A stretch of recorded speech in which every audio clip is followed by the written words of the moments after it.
Bismillahirrahmanirrahim. Assalamualaikum warahmatullahi wabarakatuh.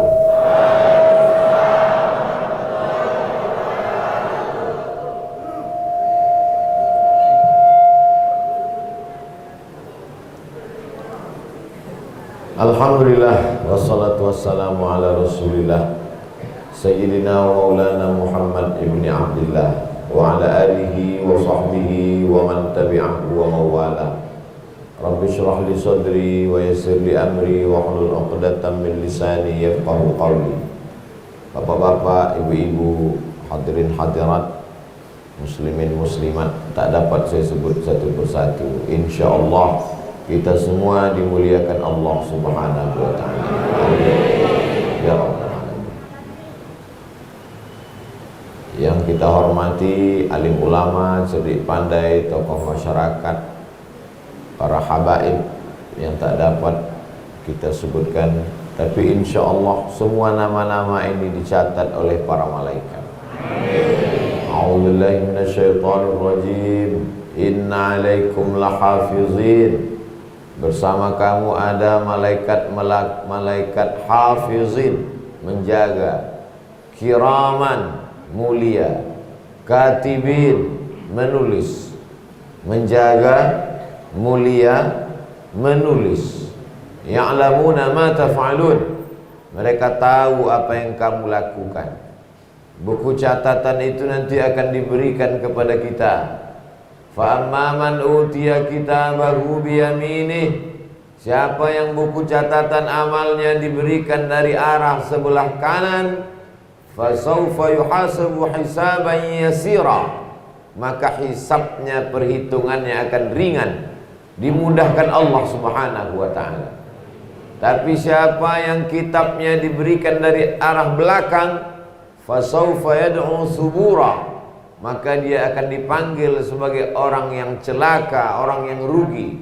Makanya ketika kita berwudu, disiram tangan sebelah kanan, kita berdoa, mudah-mudahan buku catatanku nanti diberikan dari arah sebelah kanan, insyaallah.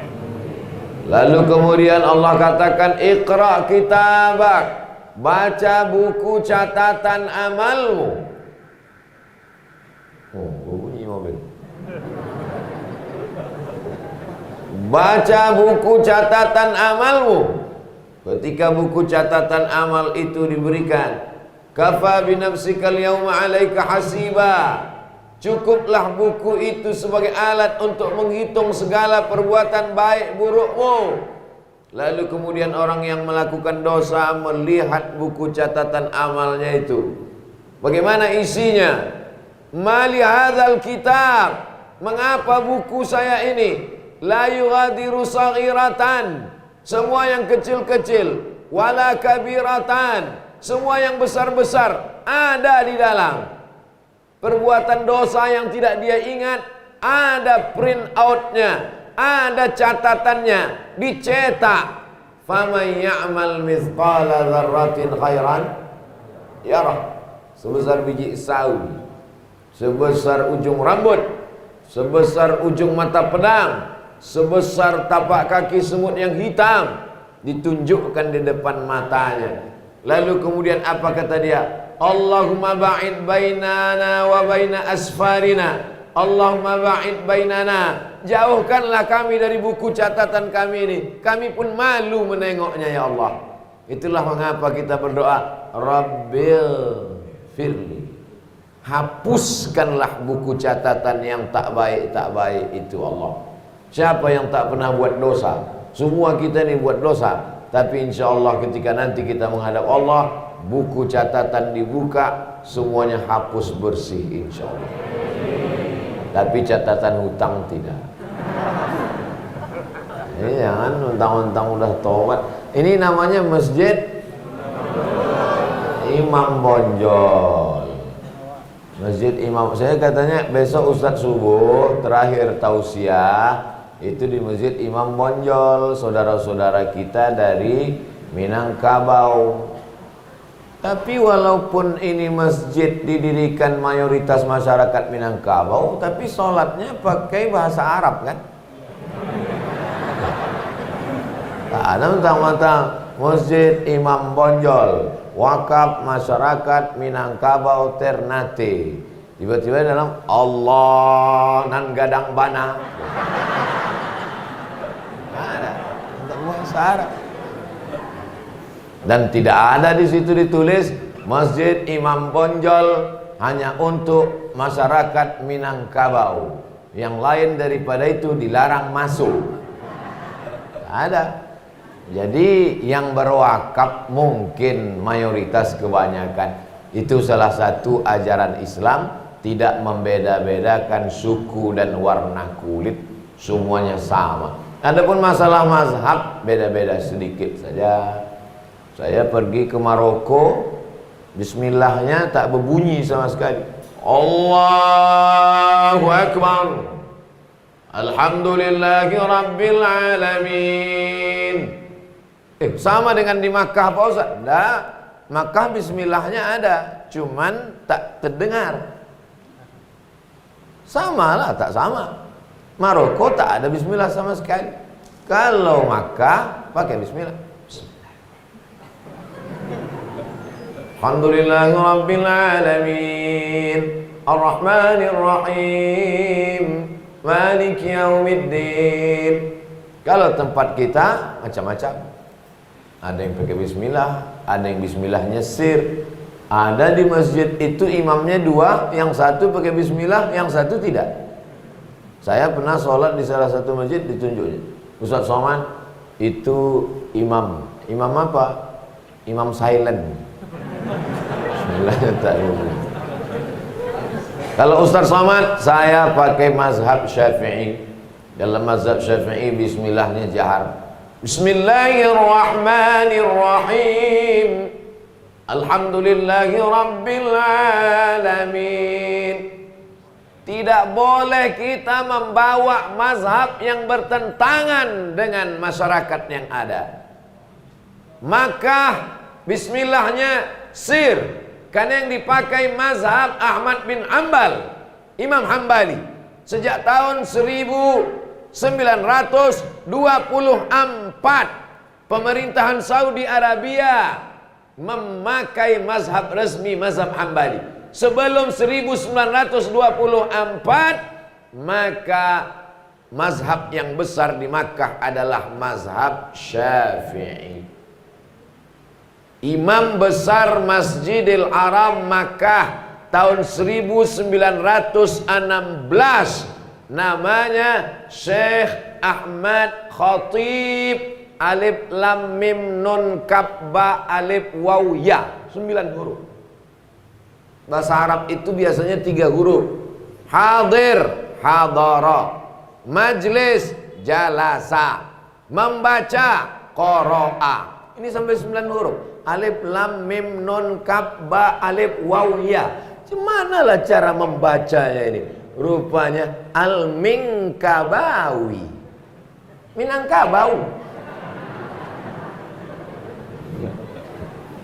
Ada anak muda merantau.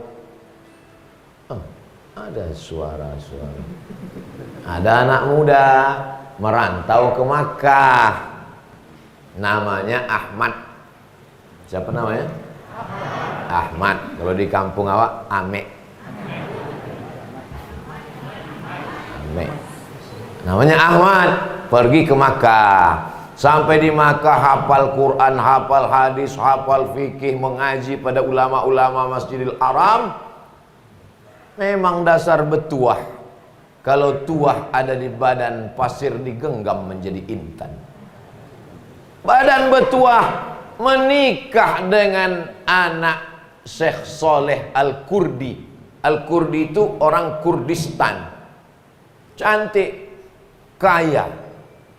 Ini tak perlu saya sebutkan, nanti bapak tu tak senyum balik ke rumah. Cantik, kaya, anak orang soleh, bisnismen orang Kurdi di Makkah. Namanya Syekh Soleh Al-Kurdi. Punya anak gadis, menikah dengan Ahmad tadi. Lalu kemudian Syekh Soleh tadi dekat dengan Syarif Makkah. Waktu itu Makkah belum dipimpin oleh rezim King Abdul Aziz. Karena King Abdul Aziz baru berkuasa di Makkah 1924. Waktu itu Makkah Madinah otonomi khusus. Otonomi. Otonomi itu artinya pemerintahan yang mandiri, berdiri sendiri. Itu arti otonomi. Karena dulu waktu saya kuliah di Mesir tahun 1998 reformasi. Setelah itu pemerintahan kita memberikan beberapa daerah otonomi kepada gubernur. Datanglah tokoh ke Kairo. Jadi kami tanya, Pak, apa arti otonomi itu, Pak? Katanya, oto diurang, mi diawak. Jadi maksud otonomi ini artinya pemerintahan yang berdiri sendiri, dipimpin oleh Syarif Hussein. Syarif karena dia mulia. Laki-laki namanya Syarif, kalau perempuan namanya Syarifah. Untuk keturunan Nabi Muhammad SAW dipakai Sayyid, dipakai Syarif. Dari mana dalilnya? Dari hadis Nabi, Innal Hasan wal Husain sayyida syababi ahlil jannah. Sesungguhnya Hasan dan Husain sayyid, pemimpin. Itulah maka Habib-Habib itu selalu dipanggil Sayyid atau dipanggil Syarif. Kebetulan Makkah waktu itu dipimpin oleh Habib namanya Syarif Hussein. Jadi kalau saya manggil Habib-Habib, Sayyidi Al-Habib Rifqi. Yang membawa saya ini namanya Habib Rifqi.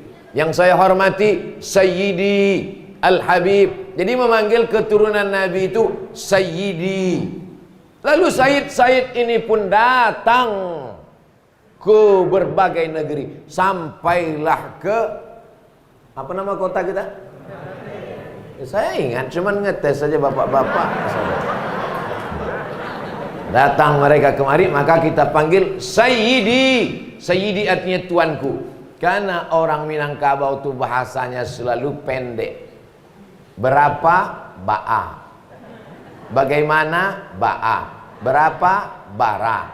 Maka Sayyidi itu pun disingkatnya Sayyidi jadi Sidi.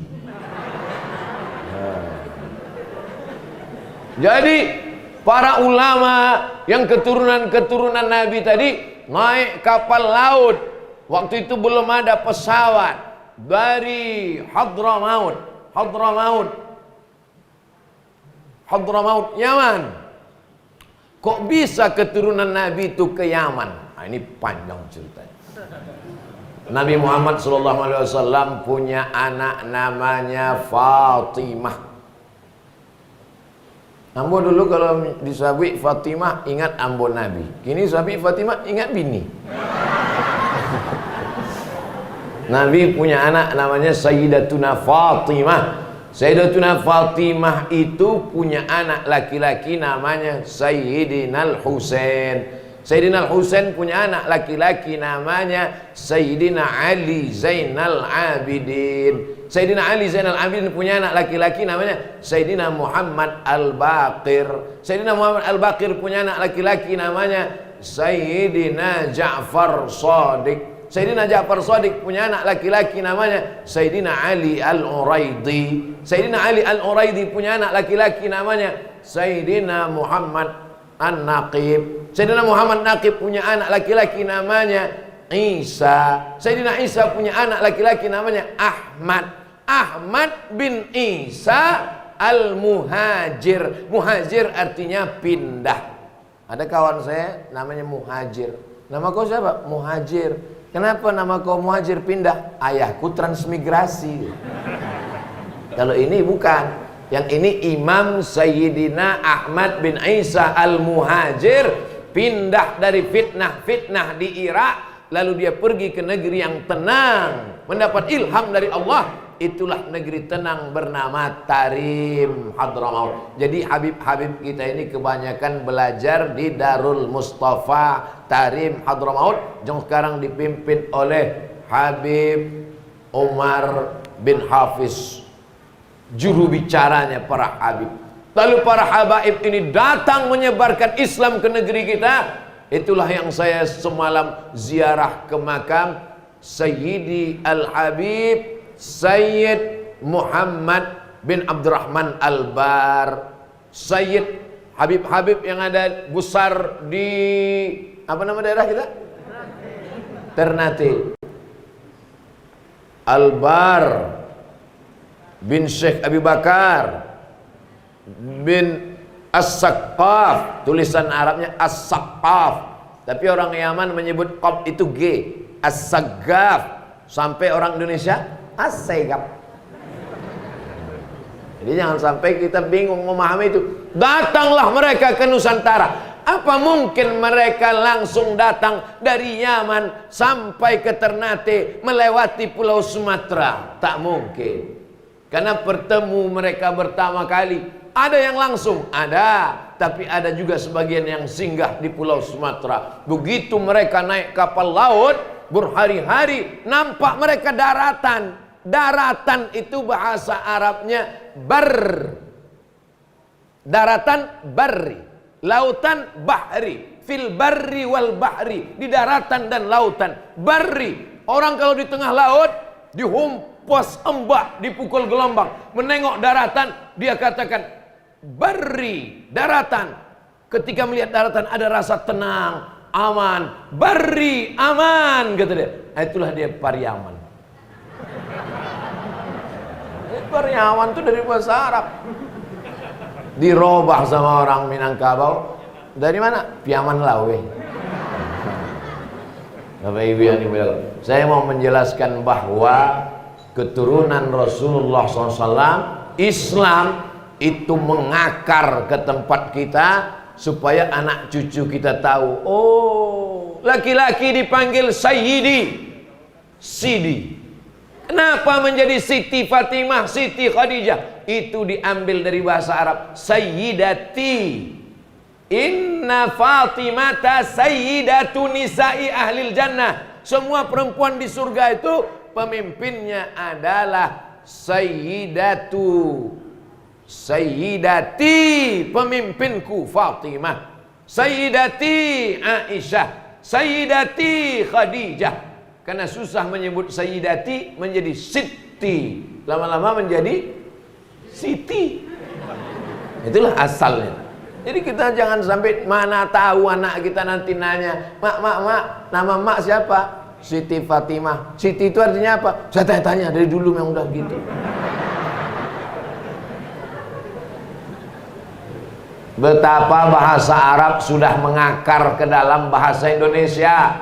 DPR, D, Diwan, P, perwakilan. Dari bahasa Arab wakilun, R, rakyat, ra'iyatun.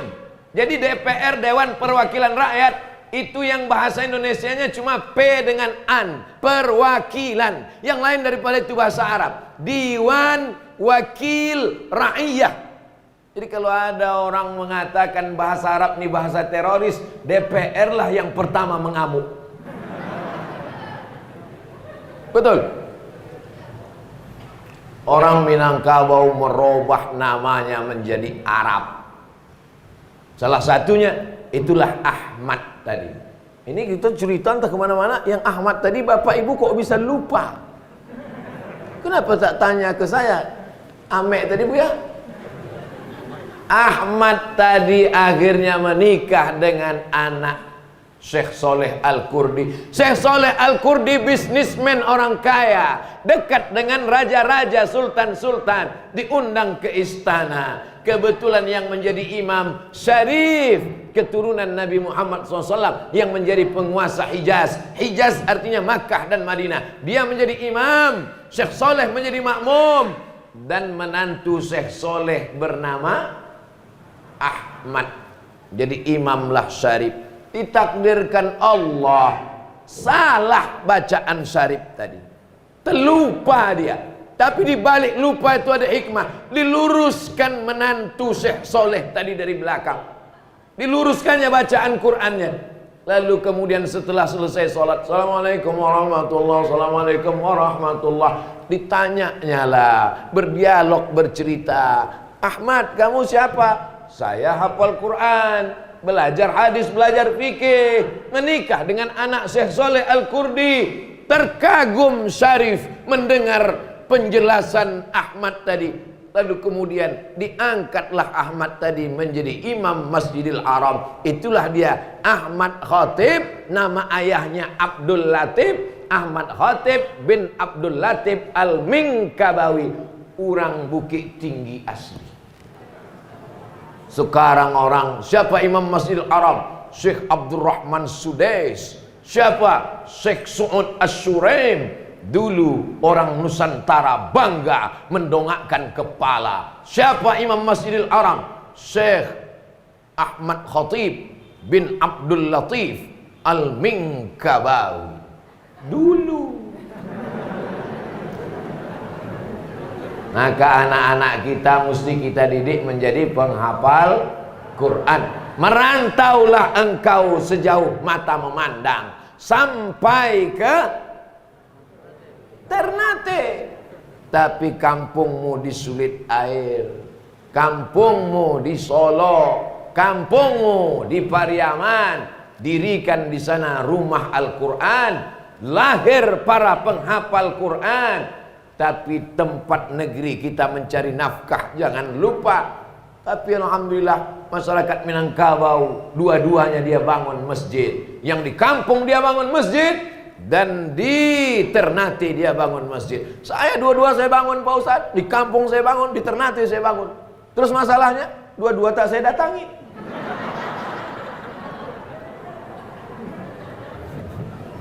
Bapak Ibu yang dimuliakan Allah Subhanahu wa ta'ala, saya naik pesawat dari Pekanbaru ke Jakarta 1 jam 30 menit. Dari Jakarta naik pesawat lagi ke Sorong, Papua. Jauh. Lewat Ternate. Terbang sampai di Papua. Begitu turun disambut saya oleh saudara kita di Papua dengan tarian-tarian Papua, pakai piring besar. Saya makan sikit. Piring besar, gambar burung cendrawasih di piring itu. Saya dalam hati, wah berat ini makan. Rupanya piring itu untuk dipijak. Diletakkan kaki di piring itu. Piring itu saya bawa pulang ke rumah, saya tempel di dinding rumah besar. Setiap tamu yang menengok piring itu macam menengok kucing.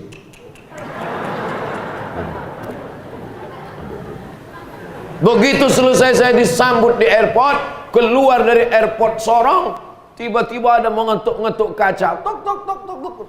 Apa nih, saya buka. Ada apa Pak? Ambo urang Payakumbuh. Lama saya berpikir, udah berjam-jam kita terbang, orang Minang isi dunia ini. Begitu juga kemarin. Nanti Ustadz, jadwal Ustadz akan ada di Galela. Nanti Ustadz akan ada di Halmahera Utara. Nanti Ustadz akan ceramah di Masjid Ternate. Dan ada nanti Ustadz diundang oleh komunitas Minangkabau. Oh, Masya Allah. Terbang lagi saya naik pesawat. Terbang. Turunlah di Sydney, di Australia. Sampai di Sydney, rupanya di sana ada mereka membangun namanya Surau Minangkabau di Sydney. Generasi yang ketiga, di mana bumi dipijak, di situ ada orang Minangkabau. Asal ada Simpang 4 di situ ada orang Minang. Makanya orang Minangkabau tidak bisa main bola. Tak bisa dia main bola.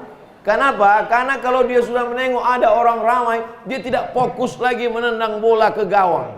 Tengoknya ada orang ramai, menggalewak lah gitu.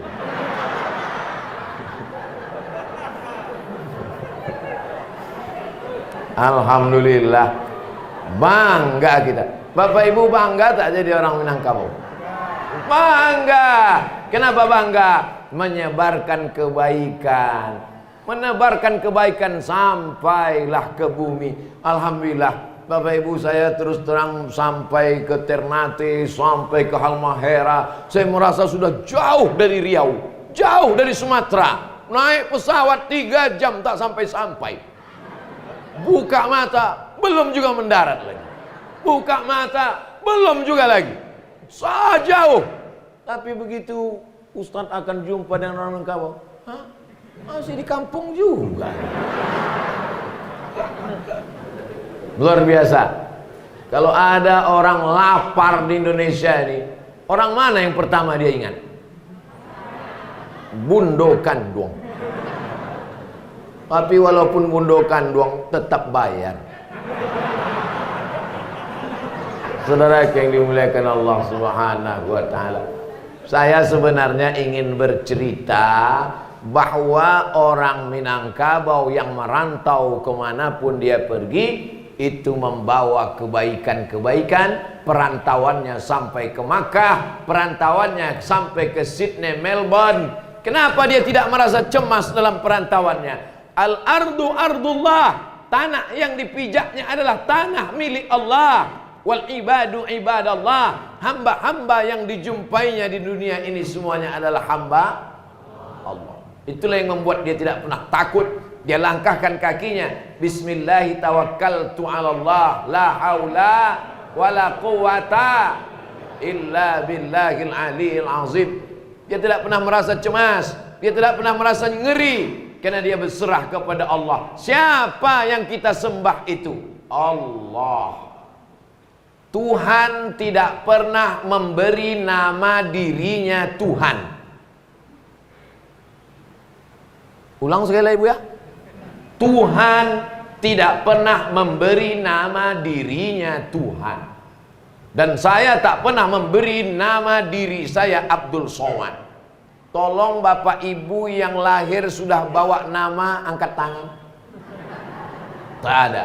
Sekaya-kayanya orang, sehebat-hebatnya orang, seprofesor-profesornya orang, sesyekh-syekhnya orang, miskin, lahirnya namanya pun dikasih orang lain. Syukur nama saya dikasih orang tua saya Abdul Somad. Coba kalau dikasihnya nama saya Tembok. Assalamualaikum warahmatullahi wabarakatuh. Bapak-bapak, ibu-ibu, hadirin hadirat jamaah Masjid Imam Bonjol. Pada subuh ini kita akan mendengarkan tausiah yang akan disampaikan oleh Al-Mukarram Al-Ustaz Profesor Dr. Tembok.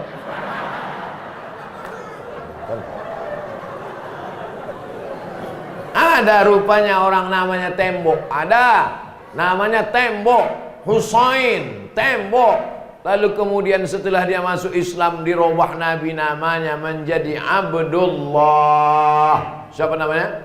Abdullah, hamba Allah. Nama ayahnya Salam. Ibu-ibu kaya, cincin kiri kanan, gelang, subang, anting, gigi pun emas. Begitu kenalan, tas, Masya Allah, ditanya orang, ibu kaya ya? Iya. Nama ibu siapa? Nyonya Tembok. Maka dalam Islam nama itu Masya Allah. Tapi ada pula orang yang berkata, what is in a name? Apalah arti sebuah nama? Shakespeare dari Inggris. Dalam Islam nama adalah doa. Nama adalah doa. Maka doakan yang baik-baik. Adalah seorang bernama, namanya Abdus Syams, hamba matahari. Tak boleh menamakan diri hamba matahari, syirik. Dirubah Nabi namanya menjadi Abdullah. Nama yang paling bagus itu nama yang disandarkan, ditempelkan, dilekatkan kepada Allah. Abdullah, Abdurrahman, Abdurrahim, Abdul Ghafur, Abdul Somad. Tak salah saya. Bukan saya ngasih nama saya, orang tua saya. Maka Tuhan tidak pernah memberikan nama dirinya Tuhan. Samaita bihi nafsak, engkau yang memberikan nama itu pada dirimu ya Allah. Apa nama yang dia kasih untuk dirinya? Allah. Siapa namanya? Allah. Kalau terasa dunia ini sempit, panggillah dia ya Allah. Itu yang kita ucapkan. Kadang-kadang orang ini kalau susah tidak Allah dipanggilnya. Ama. Ama. Ama itu bahasa kampung kami, my mother. Kenapa ama yang dipanggil? Karena ibu nomor 2 setelah Allah. Wa qadha rabbuka alla ta'budu illa iyyah. Engkau wajib menyembah hanya kepada Allah. Setelah Allah, wabil walidaini ihsana. Kepada kedua orang tua kau berbakti. Ada ayah, ada emak. Tapi emak dapat 3 kali. Ayyun nas ahabbun nas bihusni suhbati. Siapa orang yang paling layak mendapatkan baktiku? Ummuka. Siapa lagi? Ummuka. Siapa lagi? Ummuka. Itulah maka orang kalau menangis dia panggil Ma.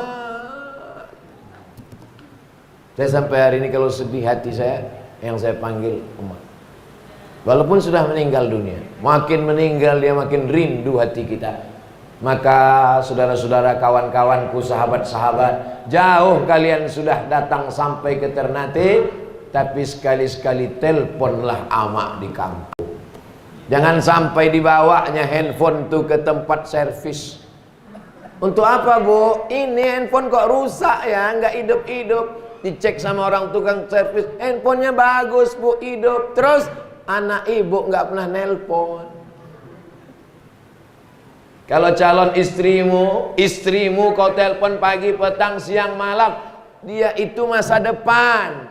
Istri itu masa depan yang akan menemanimu waktu sakit, yang akan melahirkan anak-anakmu, yang akan menyenangkan hatimu. Tapi jangan lupa, di situ masih ada kata akan. Akan itu apa artinya? Entah iya entah tidak. Tapi ibumu masa lalu sudah mengandungkanmu, sudah melahirkanmu, sudah menyusukanmu, mengalir darahnya dalam darah badanmu. Sekali-sekali miss call lah. Sekali-sekali. Nanti sampai masanya setelah dia tak ada, baru kau menyesal, kau garu dinding. Saat itu penyesalan tak berguna. Saya kalau sudah menengok ada orang menangis menggaru dinding karena emaknya meninggal, yang lain bilang sabar ya, ini menunjukkan penyesalan yang sangat dalam karena tak berbakti ketika hidup. Saya kalau menengok ada orang terlampau menangis ketika orang tuanya meninggal, tak saya suruh diam. Rasanya mau saya sipakkan aja kepala. Dulu waktu dia masih hidup, kenapa tak kau kirimkan paket makanan? Kirimkanlah kopi dari Ternate. Kenapa Ustaz tiba-tiba ingat kopi? Semalam saya minum kopi, tak tidur-tidur satu hari. Sampai tadi malam pulang tausiah. Dalam hati saya, ini kalau sempat malam ini tak tidur juga, besok cemana ceramah ini. Rupanya habis dosis kopi itu. Tertidur saya tadi malam. Sejak itu kalau ke Ternate hati-hati minum kopi. Kopi itu minuman wali-wali Allah. Wali-wali itu minumannya kopi. Kenapa? Karena mereka takut malam matanya tertidur, mereka mau tahajud, mereka mau berzikir, maka dia minum kopi. Jadi nanti kalau suami ibu minum kopi, berarti dia wali. Wali murid.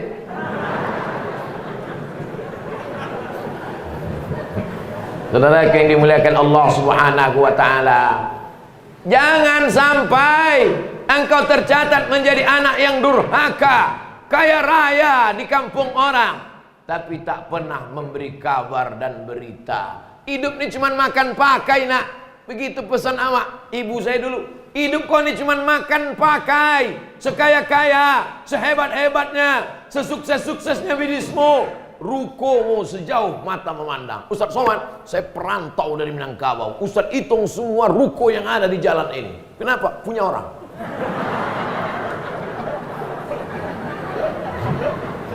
Sekaya-kayanya kita hidup ini cuman makan pakai. Cuman 2 itu aja, makan pakai. Apa maksud hidup ini cuman makan pakai? Sekaya-kaya orang cuman makan, dan makannya cuman sepiring tambucie. Tambucie, tambuh sekali. Belum pernah saya ketemu orang makan tambuh 5 kali. Kalau ada orang makan tambuh 5 kali, itu bukan kenyang, ususnya belubang.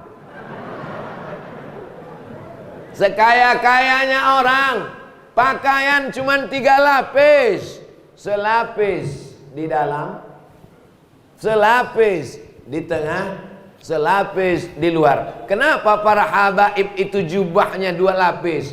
Mengikut Nabi Muhammad sallallahu alaihi wasallam. Di dalam jubah. Setelah jubah itu dibalut lagi dengan burdah. Itulah dia jubah mereka yang di luar. Kadang warna hitam, kadang warna itu di luar. Pakai burdah. Itu beda sorban Nabi dengan sorban orang lain.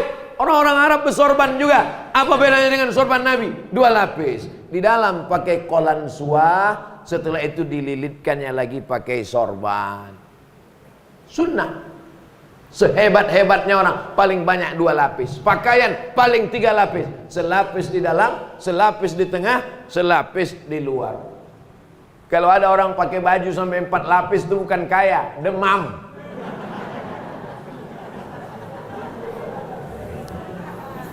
Mana bukti orang kaya? Bukti kalau kau kaya, maka buatkan sekolah tahfiz gratis di kampung halaman, supaya anak di kampung jangan sampai buta huruf Al-Quran. Di mana dulu yang kami bangun? Di sini bangun bersama-sama, komunitas. Tak bisa bangun sendiri karena keterbatasan. Tiangnya bapak, atapnya ibu, lantai keramiknya bapak, lampunya ibu. Maka semuanya akhirnya jadilah masjid yang cantik. Masya Allah, tabarakallah. Masjid ini tak ada kurang sikit pun. Sudahlah pakai AC, pakai kipas angin pula lagi. Lengkap semua. Lampunya hidup, yang kecil-kecil, yang besar-besar, hidup semua cantik. Keramik sampai ke dinding-dinding keramik. Bukan cuma lantai berkeramik. Indah. Laki-laki, perempuan, bisa di sini, bisa di atas. Maka tak tahu saya entah siapa yang mewakafkan keramik lantai tempat saya. Insya Allah semua yang mewakafkan ini, tapak tanahnya, atapnya, kosetnya, pintunya, semua mendapatkan tetesan pahala. Ibu saya sudah meninggal Pak Ustadz. Mau balik ke kampung tak ada gunanya lagi. Hati makin sakit. Wakafkan 1, 2, 3 sak semen, hadiahkan untuk almarhumah. Itulah yang akan kekal abadi. Ya Rasulullah, ya ummi matat, emak saya sudah meninggal. Afa atasaddaqu anha, boleh saya bersedekah kepada dia? Kata Nabi, bersedekahlah. Itu dalil sedekah untuk orang meninggal sampai.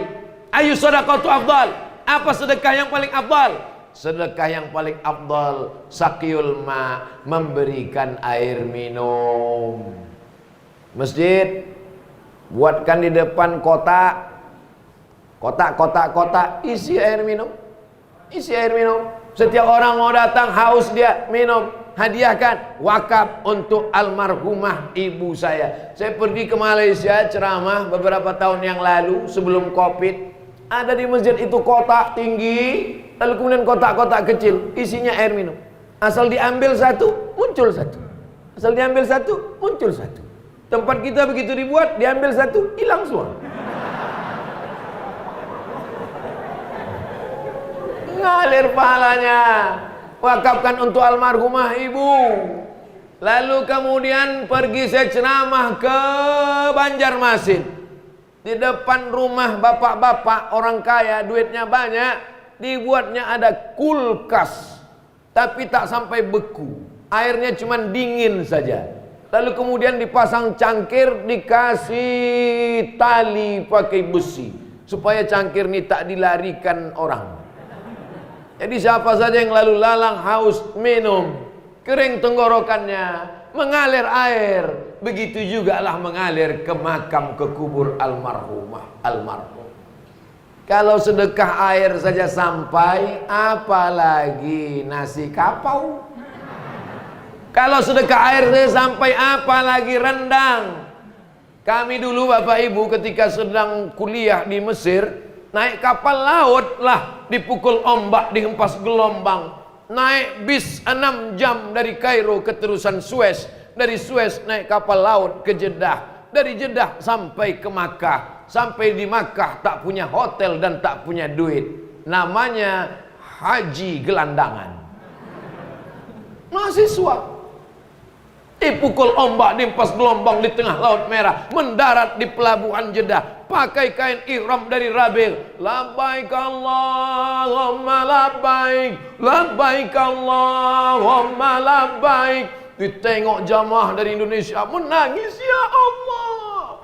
Kami pun mahasiswa menangis juga. Di manalah menginap malam ini? Kita ada mahasiswa menginaplah di rumah yang paling megah, paling hebat. Di mana itu? Masjidil Haram. Rumah Allah Subhanahu wa taala. Jam-jam 3 tukang pel sudah membangun nih. Haji, haji, haji, haji, haji. Dihalaunya kita dari Masjidil Haram. Lalu kemudian makannya dari mana? Situlah kenangan kami pada jamaah haji dari Minangkabau. Kenapa? Mereka banyak membawa rendang. Dari mana? Dari Sumatera, Bu. Oh, Sumateranya di mana? Di Riau. Oh, dake balanci-lancian naik rumah awak. Dari Riau katanya. Iya, Masya Allah. Dibukanya tas, dikasihnya rendang. Tinggal beli nasi 2 rial. Beli nasi 2 rial, beli plastik hitam. Dibentanglah di jalan aspal rame-rame. Tumpahkan nasi itu, ditumpahkanlah rendang dari bumi Minangkabau yang tidak busuk sampai 3 bulan itu. Karena gonsengnya mantap, kering bumbunya. Makin panas, makin hitam, makin enak. Begitu ditumpahkan rendang di atas nasi tadi, kami pun sudah siap berkeliling mau makan. Tiba-tiba nengok topi hitam, rupanya burung merpati terciri dari atas. Sama warnanya dengan yang di nasi tadi.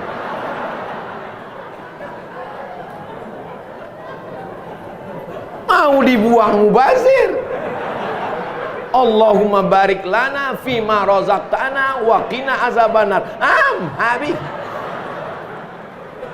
Tiba-tiba yang sama makan saya dengan itu tahun 2000 itu kejadiannya tahun 2000. Yang sama-sama makan dengan saya tahun 2000 itu sekarang jadi pimpinan pondok pesantren di Mage, Islamic Center di Mage. Diundangnya saya ceramah. Ustadz Somad bisa datang ke tempat kami. Langsung saya teringat, oh yang tai burung dulu. Wah, insya Allah saya datang. Datanglah saya. Saya tengok di pondok pesantren, dia sudah pakai jubah, pakai sorban, berjenggot, menjaga wibawa. Saya tersenyum, teringat saya tarik burung. Habis acara tablik akbar, ceramah, lalu kemudian dibawanya lah saya ke ruang panjang tempat makan. Ustadz Abdul Somad, mari kita makan. Ayo, kata saya. Pas sedang mau makan tuh, saya ceritakan. Dulu, kata saya, waktu di Makkah tahun 2000, kita beli nasi putih. Adalah orang Minangkabau mengasih rendang, kita tumpahkan. Belum selesai cerita,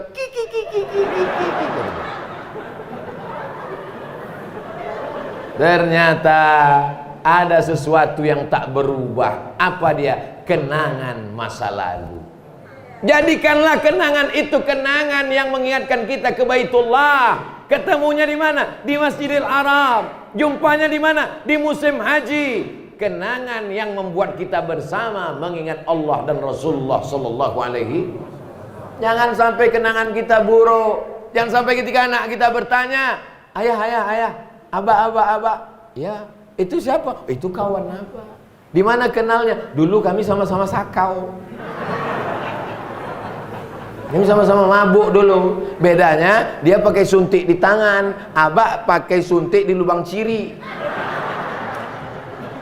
Tak sopan cakap ustadz ini, tidak tepat diucapkan di masjid. Memang begitu faktanya, memang begitu datanya. Manusia ini sudah gila. Jadikanlah kenangan kita kenangan baik. Itu sahabat saya bersama. Kapan? Waktu sama-sama membangun Masjid Imam Bonjol. Amin. Tapi Masjid Imam Bonjol udah siap. Apanya lagi mau dibangun? Dia teman saya karena sama-sama memakmurkan Masjid Imam Bonjol. Amin. Kami memang saya tak ikut membangunnya Pak Ustadz. Membeli keramiknya saya tak ikut, tapi menyusun jadwal ceramahnya, menghadirkan para habaib, kamilah yang menjadi panitianya. Membangun masjid, jangan bangun masjid tidak ikut, memakmurkan masjid tidak ikut, nyumbang untuk masjid tidak ikut, tiba-tiba datang ke masjid langsung petantang-petantang. Ini nampaknya tiangnya kurang miring ini. Kenapa yang diundang Abdul Somad? Kenapa? Kalau ada orang seperti ini ikut bangun masjid tidak, jadi panitia tidak, nyumbang tidak, banyak komen, antukkan kepalanya ke tiang.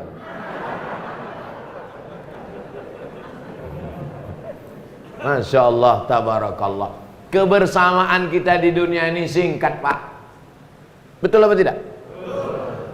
Kalau dihitunglah kawan saya, oh tak terhitung lagi meninggal dunia.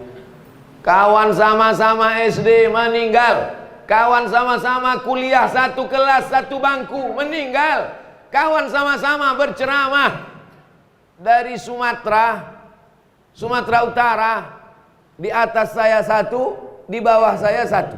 Secara umur, yang di atas saya Ustadz Tengku Zulkarnain, yang di bawah saya Ustadz Mahir Tuailibi, saya yang tengah. Ustadz Tengku di atas, Ustadz Mahir di bawah, saya tengah. Kalau menurut umur saya dulu, menengok badan kurus saya dulu. Hidup saya sekarang lama saya temenung. Kenapa tak aku aja yang mati itu? Rupanya jamaah masjid Imam Bonjol masih berdoa. Ya Allah, sampaikanlah Ustadz Somad menjenguk kami di perantauan. Sesudah dia ceramah itu, terserahlah ya Allah.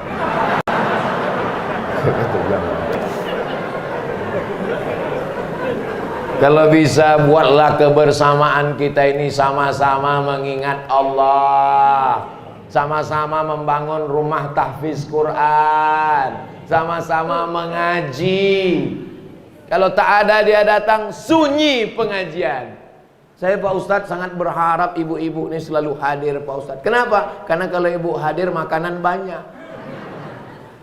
Bukan masalah makanannya, tapi masalah kebersamaan kita. Bersama di Ternate, bersama pula di surga Jannatul Firdaus. Begitu nanti kita disuruh Allah masuk ke dalam surga.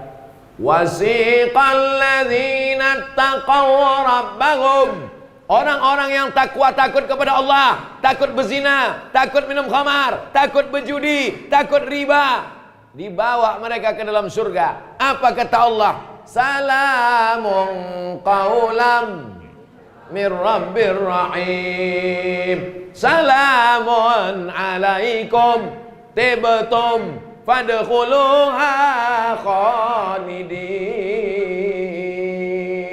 Sampai kita di dalam surga berjumpa dengan Buya Haji Abdul Malik Karim Amrullah, berjumpa dengan Syekh Ahmad Khatib Minangkabau, berjumpa dengan Buya Muhammad Nasir, berjumpa dengan Syekh Sulaiman Ar-Rasuli Inyak Canduang, berjumpa dengan Syekh Ibrahim Musa Parabek, berjumpa dengan Inyak Jaho, berjumpa dengan Syekh Sa'ad Mungka, karena mereka ulama-ulama penyebar Islam. Lalu kemudian ketika sudah di absen, Wi Hamka sudah, Syekh Ahmad Khatib Minangkabau sudah, Syekh Ibrahim Musa Parabek sudah, Syekh Sulaiman Ar-Rasuli sudah, Inyak Jaho sudah. Ustadz Somad kok ndak ada? Rupanya Ustadz Somad di ruangan lain, selevel di bawah itu sedikit. Yang jamaah, Anda tahu mau tadi mana? Insya Allah semua kita masuk ke dalam surga Allah. Di dunia ini masih ada hasad, masih ada dengki, masih ada sikit hati, masih ada marah. Sama-sama merantau, satu kampung, sampai kemari satu kota, satu bisnis, tapi rezekinya lain. Yang ini rumahnya sudah bangun 2 lantai, ini masih ngontrak, sempit tangkai jantung. Mendengar kabar mobil kawan baru, naik gula darah.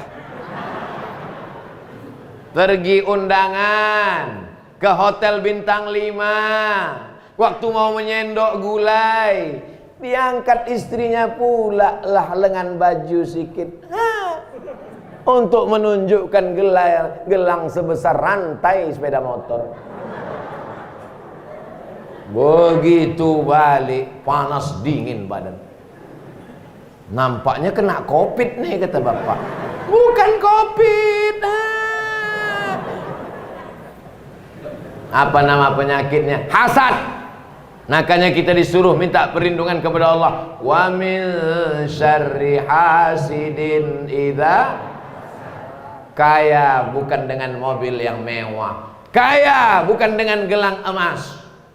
Saya yakin ibu-ibu yang pakai gelang emas masuk ke dalam mukena.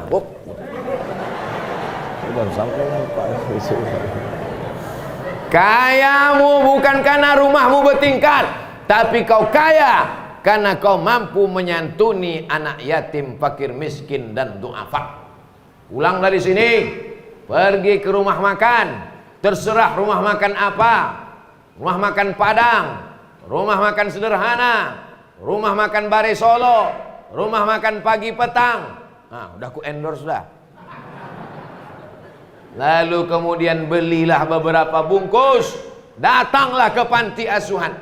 Ada panti asuhan di Ternate? Datang ke panti asuhan. Assalamualaikum. Waalaikumsalam.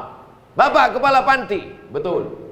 Saya mau kasih mereka makan. Lihat ini, makan rumah makan Padang, rendang, gazebo. Berapa anak panti ini semuanya? Ada 300, Pak. Keluarkan semuanya. Enggak, 3 orang sih. Betul nih, buat 3 kan? Laki den surang, anak den surang, amak den surang.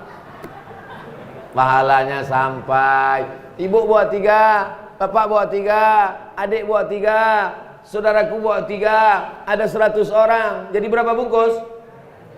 Enggak 300. Ada juga yang buat 2. Saudaraku yang dimuliakan Allah Subhanahu wa taala, yang tak bisa kita kerjakan sendiri jangan garap sendiri. Abdul Somad bisa datang sampai ke Ternate ini sendiri? Enggak. Habib Rifki, habaib-habaib, ustad-ustad, kawan-kawan, sahabat-sahabat, Pak Bupati, Pak Wakil Bupati, Bapak Wali Kota, mereka berkontribusi. Mereka tak tampil ceramah ke depan, gambar mereka tak ada di baleho, tapi insya Allah, kenapa acara kita bisa aman? Ada Pak Polisi, ada Pak Tentara. Kenapa mesti ada polisi dan tentara? Memangnya Ternate ini tak aman? Ternate aman apa tak aman Ternate? Aman. Tapi kalau tak ada polisi tentara, ini Abdul Somad ini kurus, tanggal tangan-tangannya ditarik orang-orang Minangkabau ini. Kami rindu bana aja Ustaz. Habis lapeh saudara. Saudara yang dimuliakan Allah Subhanahu wa taala, masjidnya sudah cantik, masjidnya sudah bagus, penataannya luar biasa, jam dinding dipasang di situ. Supaya apa? Supaya tahu ustadz bahwa dia sudah ceramah 1 jam. Itu betul.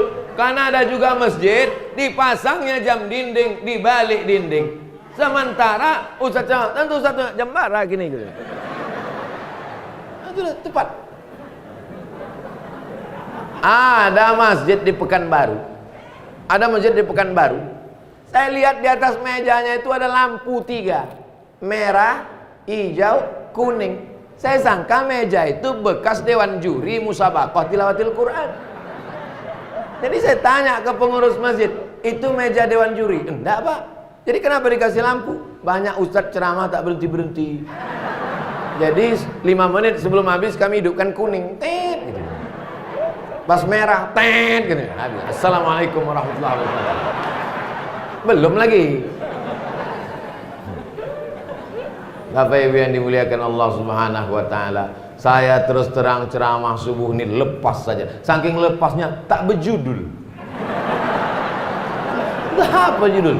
Cerita ke sana cerita, ada judulnya. Oh, silaturahmi. Saya sebetulnya bukan mau nengok silaturahmi, mau menengok titel lengkap apa tidak.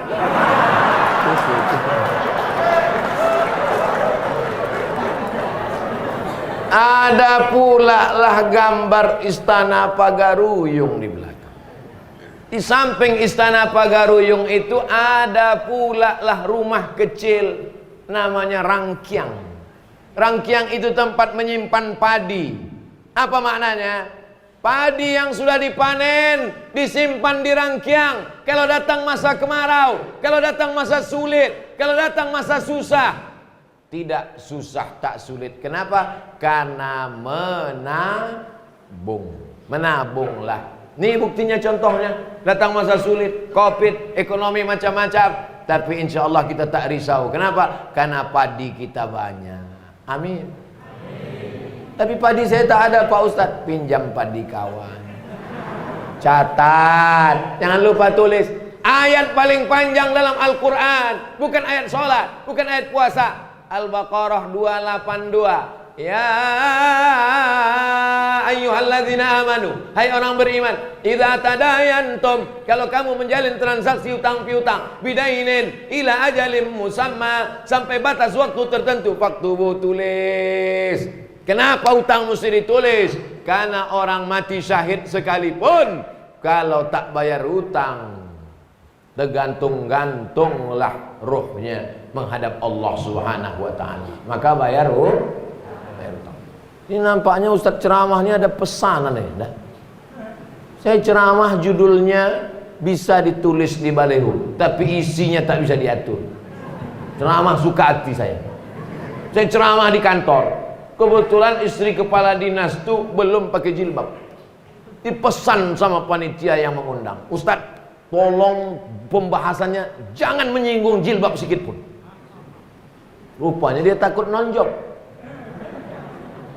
Begitu sampai di atas, ya ayuhan nabi, wahai nabi, qul li azwajika, katakan kepada istrimu, wa banatika, kepada anak perempuanmu, wa nisa'il mu'minin, kepada perempuan yang beriman, yudnina alaihinna min jalabibihinna, hendaklah mereka memanjangkan pakaian mereka.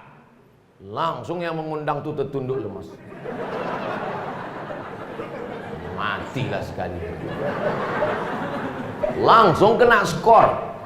3 bulan tak diundang. Lihat, habis itu diundang lagi. Alhamdulillah. Loh, kok diundang lagi? Alhamdulillah udah meninggal, Pak. Jadi tak usah kita takut menyampaikan. Karena kalau kita takut kita sudah habis untuk Allah Subhanahu. Orang Minangkabau kalau takut takkan mungkin sampai ke Ternate ini, betul? Kalau takut, cemas, ngeri, takkan mungkin dia sampai sejauh ini. Apa yang membuat dia? Dia berkata, langkahkannya kaki dari rumah, Bismillahi tawakkaltu ala Allah, la haula wala quwata illa billah. Tapi kalau udah punya duit, jangan lupa Allah, bayar zakat. Menabungnya kemana? Menabungnya ke Bank Nagari Syariah. Tak ada Bank Nagari Syariah, menabunglah ke Bank Syariah Indonesia supaya selamat kita dari riba. Ini nampak-nampaknya Ustaz sudah dapat royalti dari BSI ini. Saya tak ada hubungan apa-apa dari BSI. Saya cuma mengajak supaya selamat dari riba. Sholatnya sudah baik, puasanya sudah baik, zikirnya sudah baik, tapi ternyata belum selamat dari riba. Bangkit dari kubur macam orang kerasukan setan, berdoa kepada Allah, tangannya dia angkat, ya Rab, ya Rab. Tapi apa kata Allah?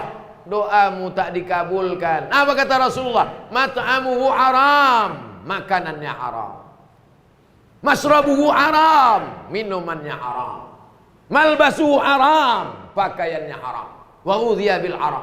Anak-anak kita dimasukkan sekolah tahfiz Quran, hafalannya tak masuk-masuk. Kenapa? Karena dikirim pakai duit haram. Tak ada duit haram tuh Pak Ustaz. Duit semuanya sama, warnanya merah. Mana ada duit haram warnanya hitam? Duit semuanya sama, tapi datangnya dari mana? Kita akan dituntut di hadapan Allah.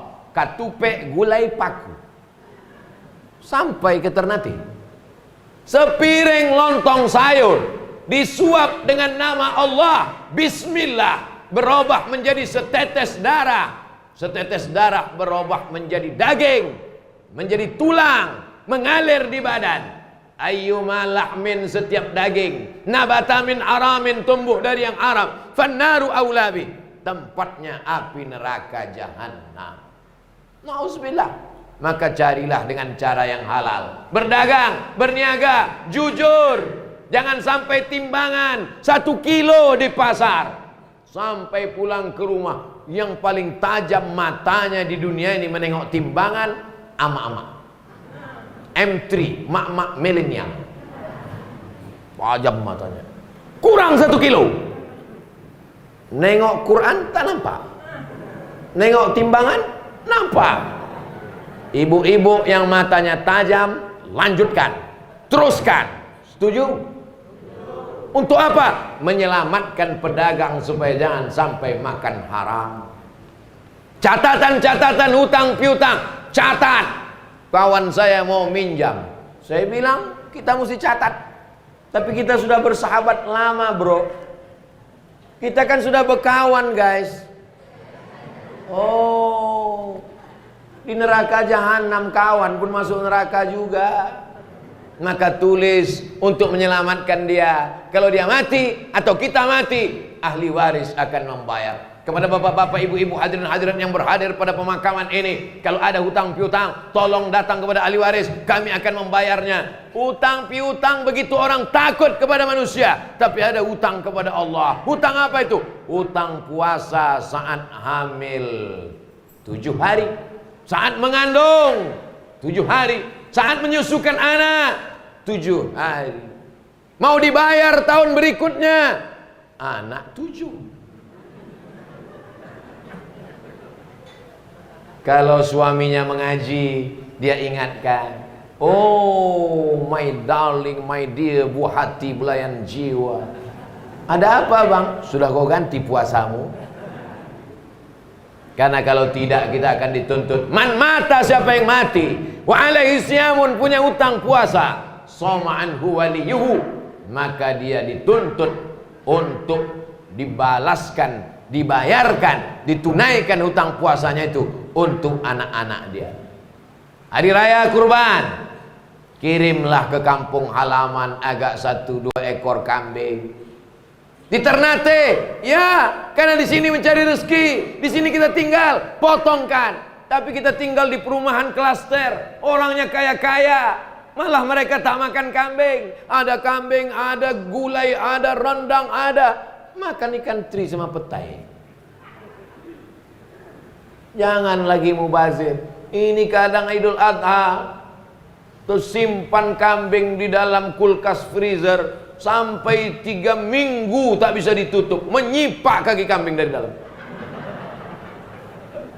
Bagilah, kirim 1 ekor sesuai dengan kebutuhan masing-masing.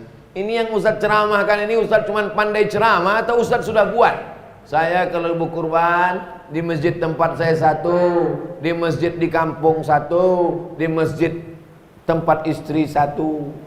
Kalau tiap bulan sedekah paket 10-20 kilogram beras, minyak, gula, susu, roti, bungkus, niatkan untuk almarhum almarhumah, datuk, nenek, keluarga, sahabat, sampailah itu.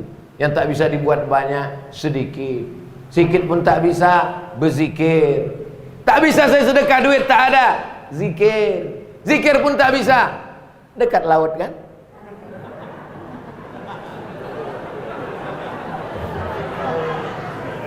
Bapak Ibu yang dimuliakan Allah Subhanahu wa taala, tadi dimulai tausiah jam 6:10, sekarang sudah jam 7:15. Itulah yang dapat saya sampaikan. Jangan kemana-mana, nantikan setelah yang satu ini. Itu kalau awak di TV, ini awak di YouTube. Maka mari kita dengarkan dari guru kita, dari Habib kita, Sayyidi Al-Habib Rifqi Al-Hamid Hafizahullah. Falyatafaddal mashkura. Fadhil sir. Doa. Aminkan doa Habib. Habib ini mengalir darah Nabi dalam badannya. Bayangkan itu. Kita minta barokahnya. Terima kasih. Assalamualaikum warahmatullahi wabarakatuh.